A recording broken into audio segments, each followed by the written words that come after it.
বর্তমানে চলে Iran Israel আর যুক্তরাষ্ট্রের যুদ্ধ। এর কারণে মধ্যপ্রাচ্যের অনেক ফ্লাইট বাতিল বা বন্ধ হয়ে গেছে। আমি এখনকে আছি উসমানী ইন্টারন্যাশনাল এয়ারপোর্টও। বর্তমানে এই পরিস্থিতির মাঝে বিমানবন্দরের অবস্থা কেমন আপনারা দেখাইমু। হ্যালো গাইজ, আসসালামু আলাইকুম। কিতা অবস্থা আপনারা? আশা করি সব ভালো আছে। ভারত থেকে বারো আজিল আমি এয়ারপোর্ট যাইবার লাগি। আর ওখানকে আছি আমি এয়ারপোর্টের রোডও। আর এই রোডের সৌন্দর্য তো আপনারা খুঁজা লাভ নাই। এই রাস্তা বেদি তো আপনারা সকলেও যাইন। তবে আমি যতবার এই রাস্তা বেদি ততবারও আমার ভালো লাগে। ও সুন্দর রাস্তা দিয়ে পৌঁছে গেলাম আমরা সিলেটের গর্ব উসমানী ইন্টারন্যাশনাল এয়ারপোর্টও। বর্তমানে বিশ্ব পরিস্থিতি একটু ভিন্ন। ইরান ইসরায়েল আর যুক্তরাষ্ট্রের মধ্যকার চরম উত্তেজনার কারণে মধ্যপ্রাচ্যের আকাশপথের অস্থিরতা তৈরি হয়েছে। 28 ফেব্রুয়ারি 2026 ইরাক, ইরান, জর্ডান আর ইসরায়েলের আকাশ সীমা অনেক জায়গায় বন্ধ হওয়ার কারণে মধ্যপ্রাচ্যের আকাশপথ অনেকটা অনিরাপদ হইয়া পড়ছে। এর কারণে দুবাই, দোহা, আবুধাবি, তেহরান সহ বিভিন্ন গুরুত্বপূর্ণ রুটের মাঝে হাজার হাজার ফ্লাইট বাতিল বা স্থগিত করা হয়েছে। এই পরিস্থিতির প্রভাব খালি এক অঞ্চলেও পড়ছে না, এর প্রভাব পড়ছে পুরা বিশ্বের বিমান চলাচলে।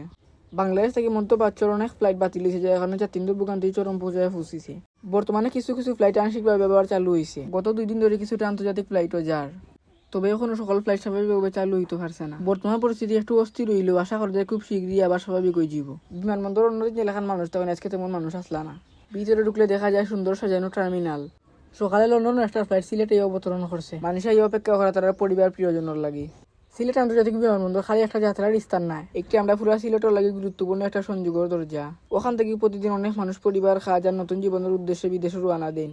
আজকে ভিডিও আমার তো নিয়মিত আছে, নিয়মিত ট্রাভেল কিংবা নতুন নতুন জায়গা নিয়ে ভিডিও চাইলে আমার ইউটিউব চ্যানেল সাবস্ক্রাইব করে রাখতে পারেন। লিঙ্ক কমেন্ট বক্সে দিয়ে রাখবো। সবাই আসসালামু আলাইকুম।